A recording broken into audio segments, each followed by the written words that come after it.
It is day 16 of the government shutdown. Gavin Newsom believes California's detractors have California Derangement Syndrome. And Kamala Harris is making news again on her book tour. All of that and so much more today on 10 Minute Drill. Everybody get up, get up. The story of America is the story of an adventure. I can hear you. The rest of the world hears you. We are a nation under God, and I believe God intended for us to be free. It is now day 16 of the federal government shutdown. I have talked before about the longer this goes on, the worse it gets for Democrats, because people are coming to understand just how absurd their demands are as they actively make the choice to keep our federal government shut down with no message and no strategy. A new poll from The Hill confirms that. Poll finds more people are starting to blame Democrats for shutdown. One poll that's taken twice over the last week has shown a 5-point move towards people blaming Democrats for this shutdown. Perhaps it's because they've watched Democrats on TV fail to make a compelling argument for why they need to shut down the government. One reason that Republicans believe Democrats are prolonging their shutdown is an upcoming protest called the No Kings Rally. I don't think it will end before the Hate America rally on the mall on Saturday, where all the Marxists and Antifa people and all the people who hate Trump and hate America will be there. You'll remember back in June, we covered the first No Kings protest, which was essentially a dark money group bazaar gathering together, paying protests, paying to organize groups to come out and bash President Trump under the banner of No Kings, which is absurd for so many reasons. But take a look at this long laundry list of dark money groups involved here. Indivisible is one of the anchor organizations. They're funded by George Soros, the Tides Foundation, and every dark money group you can think of. You'll notice a number of teachers' unions, federal government labor unions, who currently are not working because their party shut down the federal government. But I'd also point out the irony of a No Kings protest that is largely being funded by foreign oligarchs, whether it's George Soros, Hans-Jörg Wyss, a number of these left-wing luminaries from other countries where they actually do have kings. But of course, as you see video and pictures come out from the protest this weekend, you'll notice that it is a group of the Blue Anon Karen types that we've talked about previously before here, who live on TikTok and Instagram and get indoctrinated against Republicans and President Trump all day long. At the same time, President Trump is working to find ways to pay our troops, and Democrats aren't happy about it. This in Axios. Speaker Mike Johnson said at a press conference the administration has every right to move funds around duly appointed dollars from Congress to the Department of Defense. But Democrats are pushing back. Jamie Raskin says, only Congress has the authority to appropriate money to a federal expenditure. It's not like a big fungible fund of money that Donald Trump can take from here and put over there. Jim Himes says it's almost certainly illegal to move money around. But Speaker Mike Johnson says, if the Democrats want to go to court and challenge troops being paid, bring it. So just to break down the dynamics of what's happening there, President Trump is trying to find a way to mitigate the damage of the Democrat shutdown to get our troops and their families paid. Democrats are working against him because they want this shutdown to be as painful as possible while they push for political agenda items like the restoration of all the Doge cuts and every absurd thing that they're demanding here. That is why, as we talked about at the beginning of this segment, more and more voters are blaming Democrats for the shutdown and demanding that they end it. Tonight, candidates for Virginia Attorney General will face off. Embattled Jay Jones, who's been under fire for several weeks now after sending messages that he would like to, 1, see his political opponents die, and 2, watch their children die, will face off against Jason Miyares, who polls have shown may have pulled ahead of Jay Jones. We will see if Jones employs Abigail Spanberger's much criticized debate strategy. Would it take him pulling the trigger? Is that what would do it? And then you would say he needs to get out of the race? Abigail, you have nothing to say? Abigail. Whatever strategist told Abigail Spanberger that staring straight ahead and ignoring questions was the best way to deal with this should never work in a campaign again. We will see how Jay Jones handles these questions. He's tried to apologize and walk it back, but one of the challenges for him has been things have only gotten worse. After that first revelation about murdering his political opponents and watching their children die, revelations have followed showing him saying things like he'd be comfortable watching police officers die, or that he also was closely aligned with the anti-police movement after the death of George Floyd. So we'll watch and see where this goes, but this is an incredibly close election that also has major ripple effect on the gubernatorial race, where Jay Jones appears to be pulling down Abigail Spanberger with him. Earlier this week, Gavin Newsom defended himself against criticism from Joe Rogan and others about how he has handled challenges in California. But first, here's Joe Rogan. They don't have any faith in Gavin Newsom. Oh, yeah. Which is kind of funny because he wants to be president so bad. That's true what it looks but like. You can't ruin a city and then go on to ruin a state and say, guys, that was just practice. I know. Once I get it as a president, I'm going to fix it. The things that he says when he gets confronted with things, we're the highest this and the highest that. Like everybody's leaving. Yeah. You have the highest unemployment. Yeah. You have the highest homelessness. Look what they did with Hollywood. Money's missing. You killed Hollywood. Like Hollywood doesn't exist anymore. So that is Joe Rogan talking about how Gavin Newsom can never be president after destroying first the city of San Francisco, then the state of California. The other thing that Rogan points out that I think is kind of funny is he's got no competition, which when you look at the current pool running to replace Gavin Newsom, Katie Porter, Batgirl.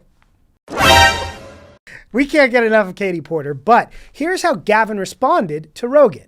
I think there's a California derangement syndrome, and he's part of it. I mean, I think people are obsessed with focusing on what's wrong with the state and not what's right with the state. I mean, you have more scientists, engineers, more researchers, more Nobel laureates in the state than any other state in the nation. We're the fourth largest economy in the world, $4.1 trillion. We're the finest system of higher education that addresses the issue of equity. So you'll note that Gavin's rebuttal to Rogan saying that Gavin's defenses of California are weak because he just talks about how we have the highest number of people, the highest number of whatever, the biggest economy. He doubled down and said the exact same thing. We have the biggest economy, we have the most scientists, we have the most Nobel laureates, we have the biggest companies. But my question in response to that is this. Are there more companies moving into California under Gavin Newsom and due to his policies, or are more moving away? Are more scientists moving into California under Gavin Newsom, or are more moving away? I know the answer to that. It is people are moving away from California very quickly because of Gavin Newsom and his policies. Tesla, Chevron, Oracle, Charles Schwab, Hewlett-Packard, Enterprise all have left California under Gavin Newsom. Many of them, like Chevron, explicitly pointing to Gavin Newsom's policies, the regulatory environment, but also the insane litigation the state of California has filed against energy companies. We're going to get back to that in just a second. But the overall trends are horrible for California. Take a look at this. In 2011, the Public Policy Institute of California found that around 150 headquarters left California, a number that jumped over 200 in 2021. Over that same time period, the number of relocations from other states dropped from nearly 140 to under 70. Between 2018 and 2024, San Francisco and San Jose lost 156 corporate headquarters. Los Angeles, Irvine, and Orange County lost 106. In 2024 alone, 17 companies moved headquarters out of California, with 12 moving to Texas. We've also talked before here about Gavin Newsom chasing energy companies out of the state and also having refineries shut down.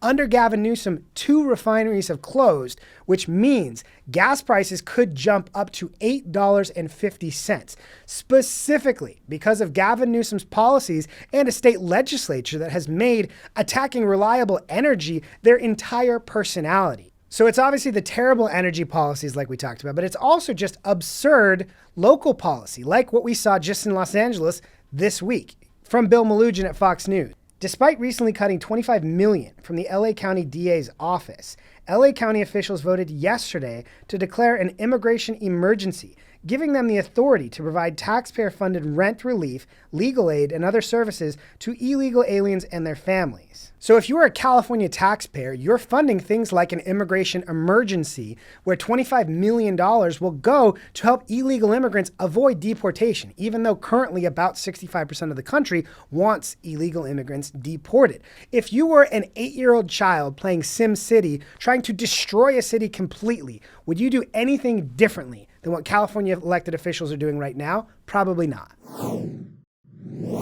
One of the dynamics that chased energy companies and refineries out of California, driving up gas prices to $8.50 in the next year, are these insane lawsuits. What we have talked about here in 10 Minute Drill is this massive scheme where the same left-wing dark money groups are giving campaign cash to elected officials to put their names on lawsuits. And then that same dark money group is funding the lawyers who are arguing the cases, but they're also funding education programs for the judges who are hearing these cases. Rich Lowry had a great piece in National Review about one of these particular cases.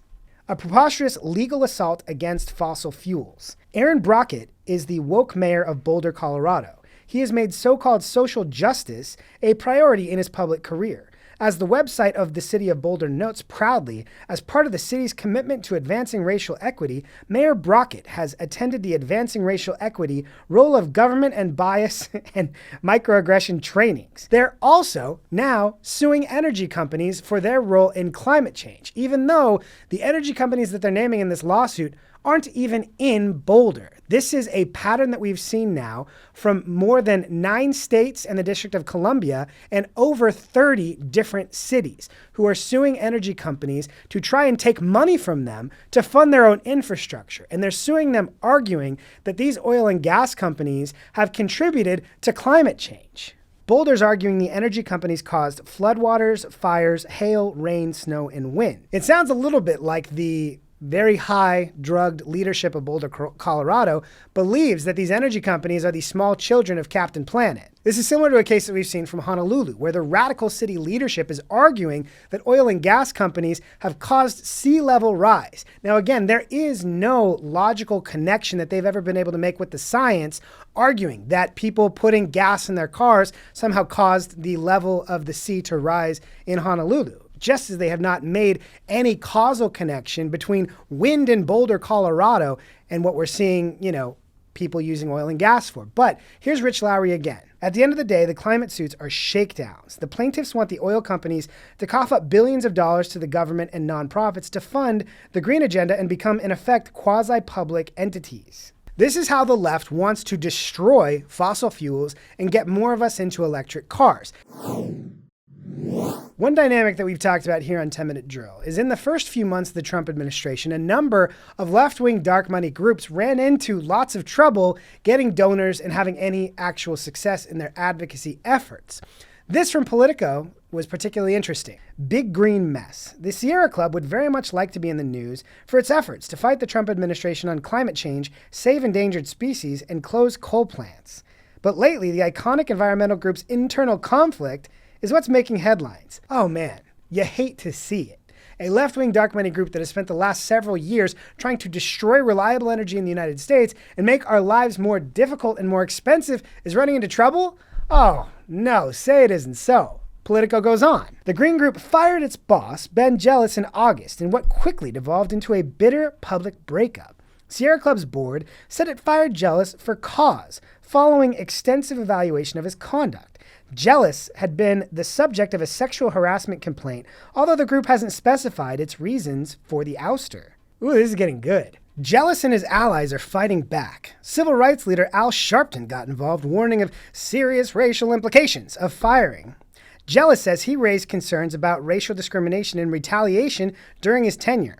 He retained attorneys at a civil rights and employment law firm and said he was fighting the decision to fire him.